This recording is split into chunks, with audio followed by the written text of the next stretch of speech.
Tai čia mes kaip tik su Asta renginio metu irgi šiek tiek diskutavom, kaip mes prisimenam Artūrą ir turbūt vienas iš tokių išskirtiniausių dalykų tai yra jo bendravimas su žmonėmis, nes daugelis fotografų yra renginį fotografuoja, bet jie tokie tarsi antram plane pasilieka. Jie fotografuoja, atlieka savo svarbų darbą, o Artūras buvo dar tas, kuris padaro tą savo svarbų darbą, bet jisai visada sugebėdavo prie visų prieiti. Pakalbinti, paklausti, kaip tau sekasi, pajuokauti, tą turbūt iš Artūro niekas negalėjo atimti ir neatėmė. Tai toks Artūras turbūt ir išliks atminty, kuris ne tik atlieka savo darbą, bet greta to dar yra žmogus, kuriam rūpi, kaip jaučiasi kiti. Reikia pasakyti, kad šiandien puikiai buvo proga vėl prisiminti Artūrą. Gal dėl to, kad aš visada jaučiau jam tam tikrus, kaip ir profesinio prasme žmogų, fotografuojantį nelabai amatiniškai, bet profesionaliai. Ir mano pažintis su juo prasidėjo maždaug prieš kokį 15 metų. Jis tuo metu dar dirbo fotoateljė. Ir aš paprašiau, kad jis nufotografuotų mane su mantija.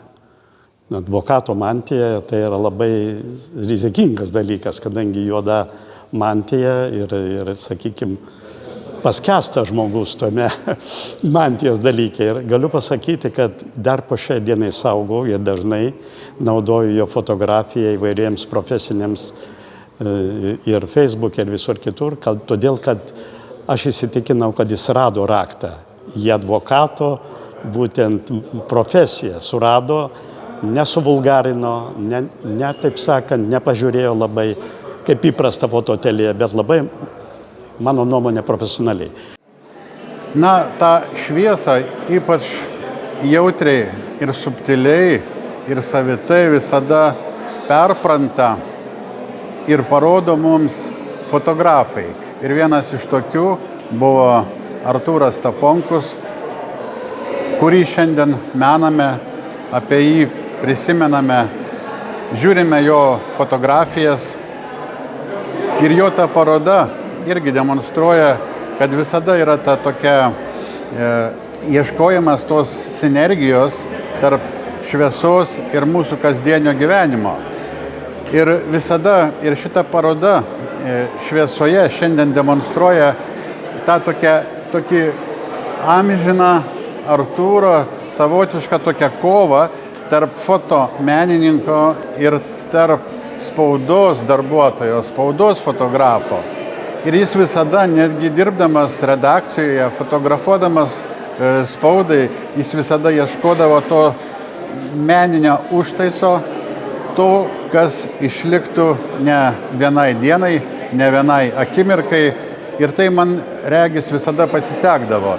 Ačiū organizatoriams, ačiū Vilmantui Dambrauskui su visa komanda, kuri priminė mums šitą fotografijos riterį Artūrą Staponkų.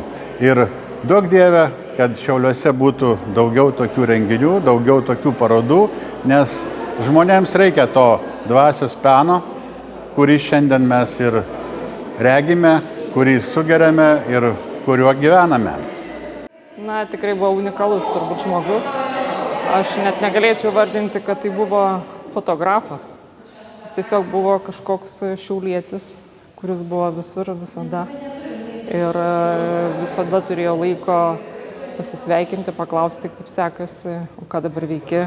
Žiūrėk, čia tu gal galėtum, bet šitai padaryti, tai iš tiesų ypatingas buvo žmogus ir įvairiose srityse, galėčiau pasakyti. Ir iš tikrųjų ir jo darbai labai įdomus. Kai dirbau dar pati savivaldybėje, iš tiesų būdavo ir tų spaudos konferencijų, ar ne, ir aštriais klausimais ir panašiai, bet jis visada išlikdavo tas toks orus fotografas, kur nuotraukos tikrai būdavo puikios, nebuvo kažkokios bjaurios ir galėjai juo pasitikėti. Tai ačiū Artūrai. Mes su Artūru susitikdavom labai dažnai miesto renginiuose įvairiuose parodose, taip šventėse. Kai mes susitikdavom, turėjom tokį žaismą, net nei tarėsi, nei šnekėjom, bet reiškia, aš pats esu fotografas, toksai mėgėjas. Jis profas, reiškia, renginius fotografuoja. Tai mes fotografuodavom viens kitą, susitikdavo mūsų objektyvų žvilgsniai, spinduliai vadinkim, reiškia. žaismiai tokie. Ir paskui pasidalinam viens kitam, nusinčiam šiais laikais, reiškia, Facebook'o messengeriais. Aš tokią gan didelį rinkinį turiu dabar susirinkęs, specialiai aš jį atrinkau, persižiūrėjau, reiškia, kur būtent jis mane, aš jį fotografuodavau. Nei ten menas didelis, nei ten ką, bet va tokie prisiminimai. Tai va tik tai toks žmogiškas, paprastas, eini per aikštę, va centrinę įstrižai su žmona einu, jisai iš priešakio eina, kilsta fotoaparatą, klepti yra kadras, atsiuntė.